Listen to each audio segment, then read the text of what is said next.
Sa pagpapatuloy ng kanilang pagmamasid, napansin nila ang pinuno ng mga simurot na animoy hindi mapakali sa kinaroroonan nito. Bagaman tahimik, paisa-isa sila nitong pinagmasdan na parabang pinag-aaralan. Makalipas pa ang ilang minuto, bigla naman nilang nasipat ito na umihip ng mga usal sa paligid.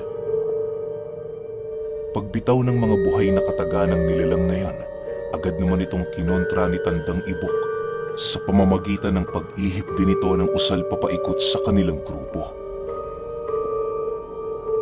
Matapos yung gawin ng matanda, seryoso naman yung tumitig sa pinuno ng mga simurot habang nagwiwika ng, "Huwag kang magpadalos-dalos sa iyong desisyon. Baka ikamatay mo yan ng maaga." Kasabay ng pagwika ng ermitanyo ay ang pagsigaw naman ng tauhan ni Tadag, pagpapakita ng kanilang puwersa. Nang maramdaman naman yon ng mga nilalang, bigla din namang umangil ang mga ito habang dahan-dahang umuusad patungo sa kanilang kinaroroonan. Sa puntong yon, agad namang inabisuhan ni Tadag ang kanyang mga kasama na maghanda na para sa nalalapit na digmaan.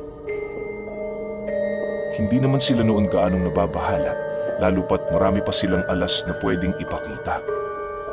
Isa na dito ay ang paggamit ng kanilang mga mutya at ang pagpapahintulot sa mga diwata na mangibabaw sa kanilang mga katawan. Lumipas pa ang ilang minuto, sumiklab na nga ang digmaan. Lahat ng sigaw, pag-aangil, iyak at paghihirap, ordinaryong bagay na lamang na naririnig nila Tadag sa paligid. Habang umuusad ang kanilang pangkat, patuloy naman ang pagpigil sa kanila ng mga simurot sa pamamagitan ng pilit na pagwasak sa mga dala nilang kalasag. Tumutulong na dinoon ang mga lubid na gumagapang sa paligid, kung kaya't medyo nahihirapan ang kanilang grupo na magpatuloy. Dahil sa pangyayari, agad namang inutusan ni Tadag ang mga tauhan niyang may dalang mga tabak na linisin ang lugar na dinadaanan ng kanilang pangkat. Matapos naman yung marinig nila Manong Kamat, dali-dali naman silang tumungo sa unang bahagi ng kanilang hanay alinsunod sa utos ni Tadag. "Manong Kamat, mag-iingat kayo. Kapag masyado ng delikado, umatras kayo. Kami na ang bahalang magpatuloy. Basta ang mahalaga, nagawa niyo ang trabaho niyo." Wika ni Tadag sa matandang albularyo. Nang marinig naman ni Manong Kamat ang sinabi nito, napangiti lang naman ito habang nananatiling tahimik. Pagtalikod nito sa kanilang kinaroroonan, buong puwersa naman nilang sinalubong ang mga simurot at walang habas na pinagpapaslang. Ayon kay Tadag, na kung nagkataong hindi malalim ang tinatangan nilang karunungan, paniguradong malalagay noon sa peligro ang kanilang grupo. Bagaman may mahihinang pisikal na lakas ang mga nilalang na yan, aminado pa rin siyang nahihirapan ng grupo nila dahil sa kakaibang pamamaraan ng mga ito sa pakikipagdigma. Kabaliktaran ng ibang lahi ng mga aswang, ang mga simurot ay hindi nakikipaglaban sa pamamagitan ng pisikal na lakas lamang, bagkus ay gumagamit din sila ng mga taktika. Lahat ng makita nitong maaaring gamitin sa digmaan, kanila yung pinapakinabangan, masiguradong sila'y lumamang lamang. Dagdag pa ni Tadag na sa lugar ng mga ito, hindi niya kayang maipagkaila ang napakaraming patibong na muntik-muntikan ng makadali sa kanilang grupo. Labis na lamang ang kanyang pasasalamat noon, gawa ng ni isa sa kanila walang nagtamo ng malubhang pinsala. Sa pagpapatuloy ng labanan, unti-unti na nilang nauunawaan ang kakayahan ng mga simurot. May mga kahinaan na din silang nakikita sa mga ito na kanila namang ginagamit para magtagumpay sa digmaan. Pagtungtong ng 2:00 ng madaling araw, doon na nila naramdaman ang paghina ng kanilang mga kalaban. Bagaman may iilan na sa mga nilalang ang nawala ng buhay, bakas pa rin sa pagmumukha ng mga ito ang pagmamalabis na pumatay. Makalipas pa ang ilang minuto, pagsilay naman itadag sa pinuno ng mga simurot na mabilisang tumatakbo papalapit sa kanya, agad naman siyang napaatras sabay punot ng kanyang latigo. Bago pa man lumapat ang kanilang mga armas, bigla naman niyang naramdaman ang presensya ng katutubo na mabilisang lumalapit sa baryo ng mga simurot. Pagsilay niya sa kanyang likod, doon niya nasilayan ang malaunggoy nitong anyo na buong puwersang papasunggab sa kanyang kinaroroonan. Nang mapagtanto niyang hindi na niya yun kayang ilagan, napilitan na lamang siyang lumundag patungo sa kanyang gilid. Pagbagsak niya sa lupa, sakto naman ang pagsapak ng katutubo sa pinuno ng kanilang kalaban. Nagbuno ang dalawa hanggang sa hindi naglaon na wala na yun sa paningin niya. Maya-maya pa, tanging atungal na lamang ng unggoy ang kanilang naririnig habang patuloy itong naghahasik ng lagim sa paligid. Dahil sa ginawa nito, agad naman niyang inutusan ng kanyang mga tauhan na ituloy ang kanilang pag-usad patungo sa sentro. Medyo nababahala rin siya noon kahit papaano sa kadahilan ng kapag hindi nila natulungan ang katutubong yon, maaaring yon ang maging sanhi ng katapusan ng buhay nito. Habang binabagtas nila ang daan, nagiging pahirapan naman sa kanilang pangkat na umusad. Bukod sa mga simurot na pilit pumipigil sa kanilang puwersa, may iilan ding mga tuod ang bigla na lamang sumusulpot sa mga lupa.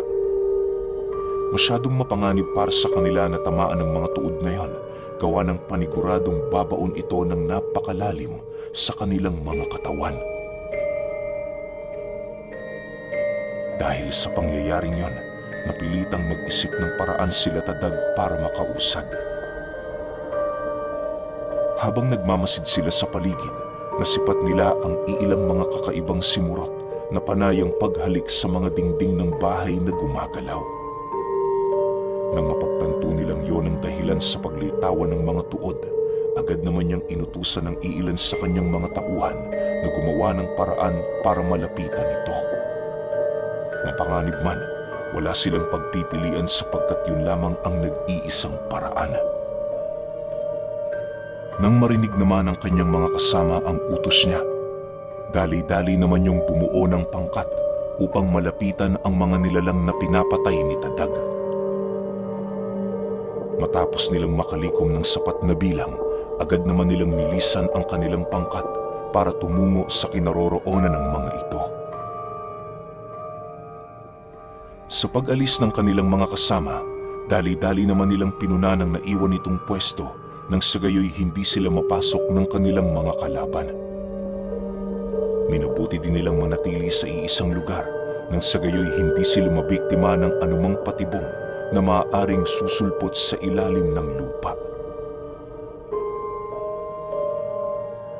Sa pagpapatuloy ng kanilang pagmamasid, nasipat naman ni Tadag si Tandang Ibok at si Manong Kamat na abalang-abala sa paggawa ng plano upang wakasan ang digmaan sa lalong madaling panahon.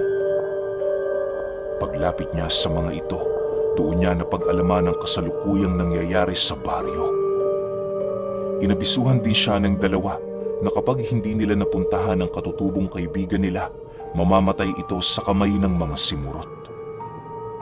Ayon kay Tandang Ibok, may hinamang tingnan ng mga nilalang na yon, hindi pa rin sila dapat magpakakampante dahil kung iisipin, di hamak na mas makapangyarihan ang mga simurot kumpara sa mga unang nilalang na kanilang nakaharap. Naniniwala ang matanda, hindi yun ilalagay sa ikapitong pwesto ng kuba kung wala itong maibubuga. Maaaring naghihintay lamang ng pagkakataon ang mga kalaban nila upang gumawa ng hakbang na maaaring lilipol sa kanilang pangkat. Dagdag pa ni Tandang Ibok na sa pakikipaglaban niya sa mga nilalang, napansin niyang may makukunat itong mga balat. Ang labis niya pang ikinagulat ay nang matuklasan niyang ang iilan sa mga nilalang na yon, animoy nakikipaglaro lamang sa kanila na parabang nagsasakripisyo ang mga ito upang malaman ang lakas ng bawat isa sa kanilang grupo. Mariinding inilahad sa kanila ni Tandang Ibok, hindi nila kinakailangang hayaan ang mga nilalang na yon, gawa ng may masama siyang kutob ukol sa binabalak ng mga ito. Kung magkataon mang makuha ng mga simurot ang dapat nitong malaman ukol sa kanilang grupo, paniguradong may masamang kahihinatnan ang bawat isa sa kanila. Matapos nitong mailahad ang tungkol sa bagay na yon, agad namang nag-isip si Tadag kung papaano mawawakasan ng digmaan. Habang umiikot ang kanyang paningin sa paligid, bigla namang nabaling ang kanyang atensyon kay Manong Kamat nang marinig niya itong magwika sa kanya ng, "Kagaya ng dati, Tadag, para mapatay ang isang ulupong, kailangan nating unahin ang ulo. Hanapin mo ang matandang kinakalaban ng kaibigan nating Katutubo. Siya ang unahin mo."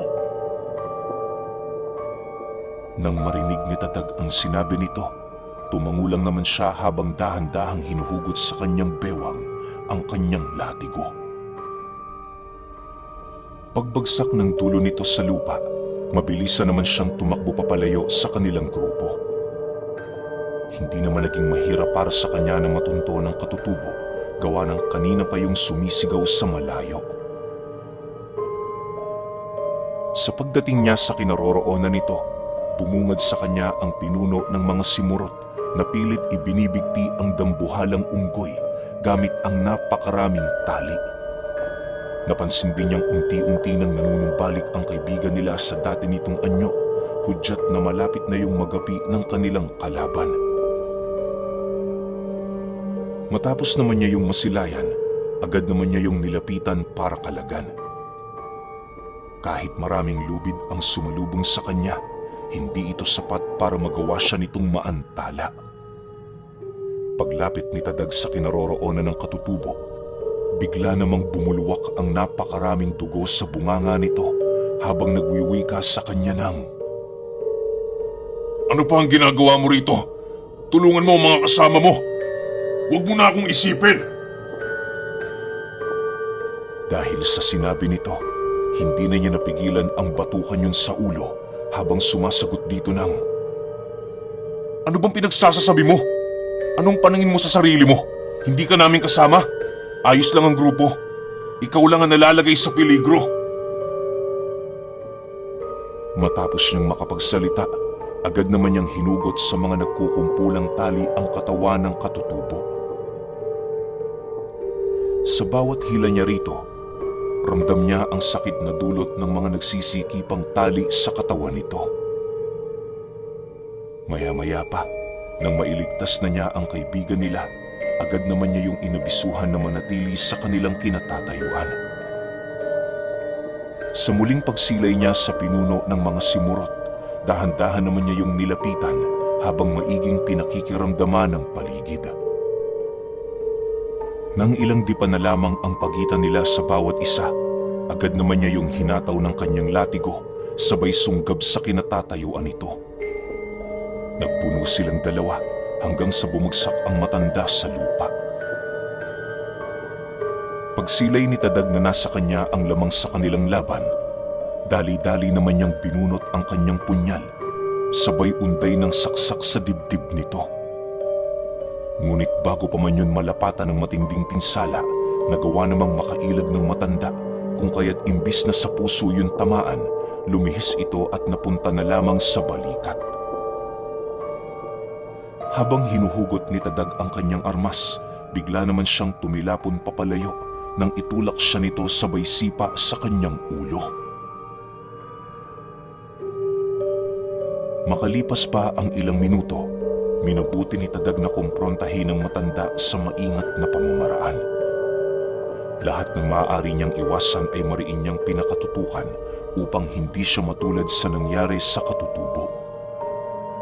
Napakamapanganib para sa kanya na malagay sa ganoong sitwasyon, lalo pat ilang metro ang layo sa kanya nila Tandang Ibok.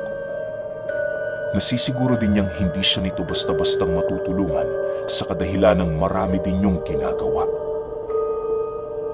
Sa pagpapatuloy ng kanilang paglalaban, Napapansin naman niya ang paglapit ng matanda sa isang bahay na animoy hindi gumagalaw. Paghawak nito sa dingding, bigla naman siyang napaatras nang masilayan niya yung kumuha ng isang matulis na tipak ng kahoy sabay bato patungo sa kanya. Pag-ilag doon ni Tadag, bumungad sa kanyang harapan ng matanda at kasabay nito ang walang habas nitong pagsaksak sa katawan niya. Sa sobrang bilis ng mga pangyayari, halos hindi na niya naramdaman ang hapdi ng pinsalang kanyang natamo.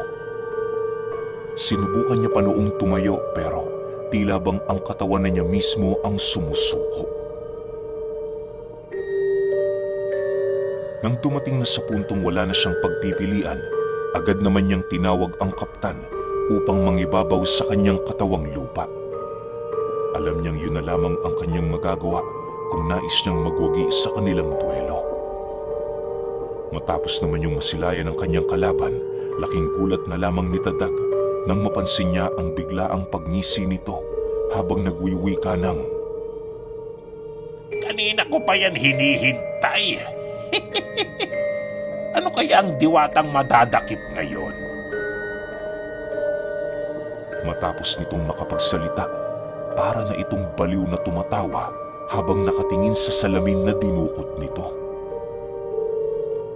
Maya-maya pa, nang maramdaman na nito ang pangingibabaw ng diwata sa katawan ni Tadag, agad naman itong iniharap ang kanyang salamin habang patuloy na nag-uusal.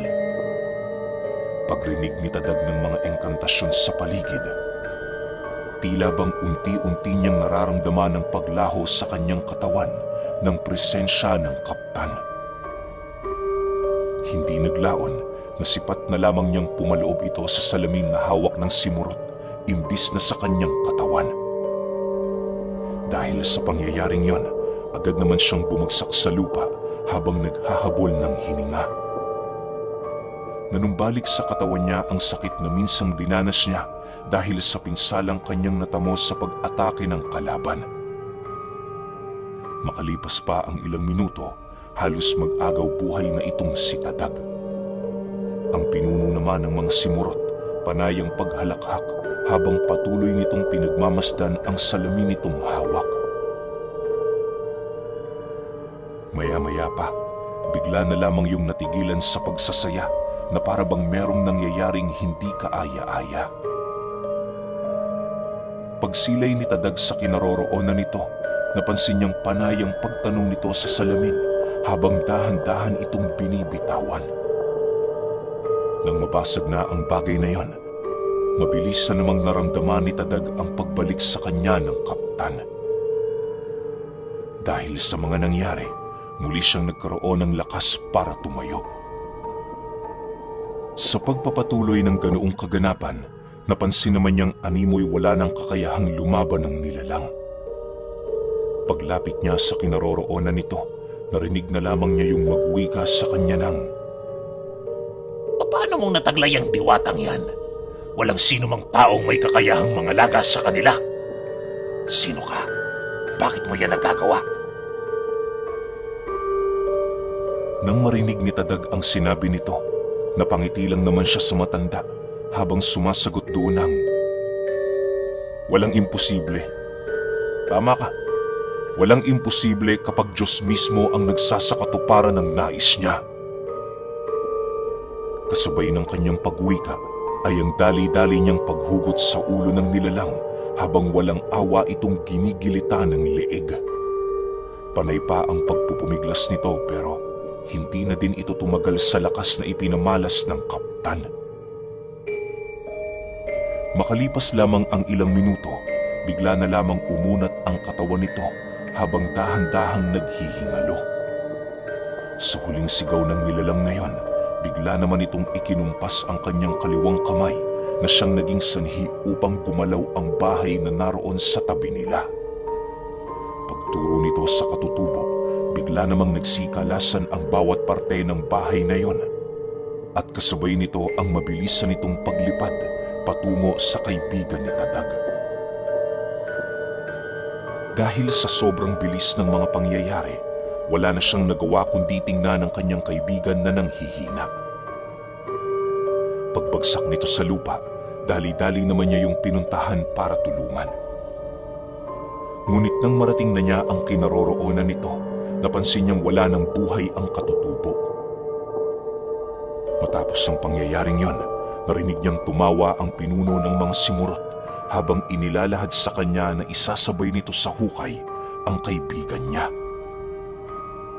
Dahil sa sinabi nito, labis-labis na lamang ang naramdamang galit ni Tadag. Sa pagbalik niya sa kinaroroonan ng nilalang, walang awa naman niyang itinuloy ang pagpugot sa ulo nito.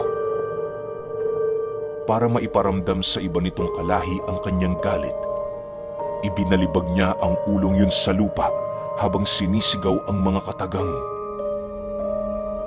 Patay na ang pinuno nyo! Patay na ang pinuno nyo! Nang marinig naman ito ng mga simurot, dahan-dahan nang bumaba ang tensyon sa paligid.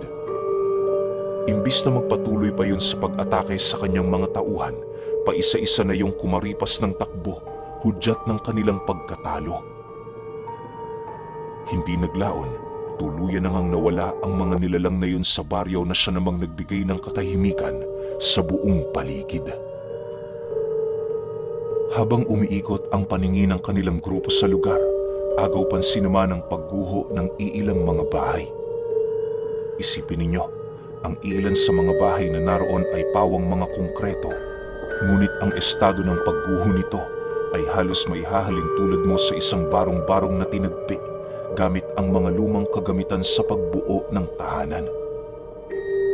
Maaaring kaya nangyari ang bagay na yon dahil nawala na sa lugar na yon ang presensya ng mga simurot na siyang nagpapanatili ng balanse ng karunungan sa kabuuan ng baryo.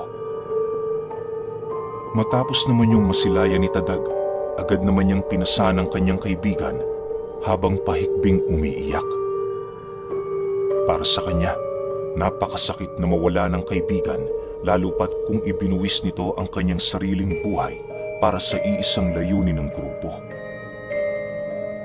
Sa pagdating niya sa kinaroroonan nila Tandang Ibok, maging ang mga ito man, hindi makapaniwala sa mga nangyari. Bagaman nalulungkot, wala na silang magagawa kundi ang umusad para matapos ang kanilang misyon. Maya-maya pa, nang magpasya na silang ilibing ang bangkay nito, inabisuhan sila ng ermitanyo na ilagay ito sa lugar kung saan yun binawian ng buhay. Ayon kay Tandang Ibok, na ang ganoong pamamaraan sa paglibing ng isang namayapang kaibigan ay kagalang-galang na maituturing.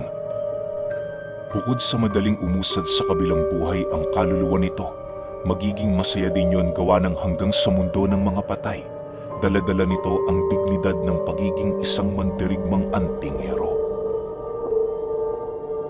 Sa pagsapit ng bukang liwayway, kagaya ng nakagawian, hindi sila umalis sa lugar na yon hanggat hindi natutupok ang lahat ng bakas ng digmaan. Nang masipat nila Tadag na abuna ang lahat ng kagamitang iniwan ng mga simurot, doon pa lamang nila ipinagpatuloy ang kanilang pag-usad. Sa pagbagtas nila ng daan, mariing ipinaalala naman ni Tandang Ibok sa kanilang grupo na hindi pangkaraniwan ang mga susunod nilang makakalaban. Pinag-iingat din sila nito ng husto sa kadahilanang kilala ang lahi ng mga pispis bilang ang pinakamapanlinlang sa lahat ng aswang. Malakas din ang kakayahan nito pagdating sa pakikipaglaban kung kaya't may posibilidad na malagay sa peligro ang kanilang grupo. Dagdag pa ni Tandang Ibok, kinakailangan nilang ilabas sa baryo nito ang digmaan upang hindi sila mapasok sa mga lugar na merong mga patibong ng kanilang mga kalaban. Nang marinig naman yon ni Tadag, hindi niya maiwasang magtaka gawa ng papaanong naging mapanganib ang mga pispis. Inakala niyang madali lamang nila itong madadarag, lalo pat maraming beses na din siyang nakaharap ng mga ganoong uri. Matapos naman yung marinig ni Tandang Ibok, agad naman yung napatingin sa kanya habang nagwiwika ng, Matakot ka, iho. Hindi kagaya ng pispis na nakaharap mo ang makakalaban natin dito. Tandaan mo, sa hanay ng kapangyarihan ng kubak, ang pinakamalapit sa kanya ang pinakamalakas niyang tauhan. Hindi ilalagay sa ika-6 na posisyon ng mga pispis na yon kung wala silang maibubuga. Duda ko, sila ang kauna-unahang angkan ng mga gabunan na makakaharap natin dito. Dagdag pa ni Tandang Ibok, may iilan sa natatanging lahi ng mga pispis ang kinakatakutan din ng mga antingero. Ang lahing yan, naglalagay ng pulang marka sa kanilang katawan bilang pagpapakita na sila ay bukod tangi sa ibang angkan. Pihikan ding kumain ng ganoong uri ng mga aswang dahil hindi sila naglalagay ng pagkain sa kanilang mga katawan hanggat hindi yun karne ng sanggol na nasa sinapupunan o kaya naman laman ng batang kakasilang pa lamang.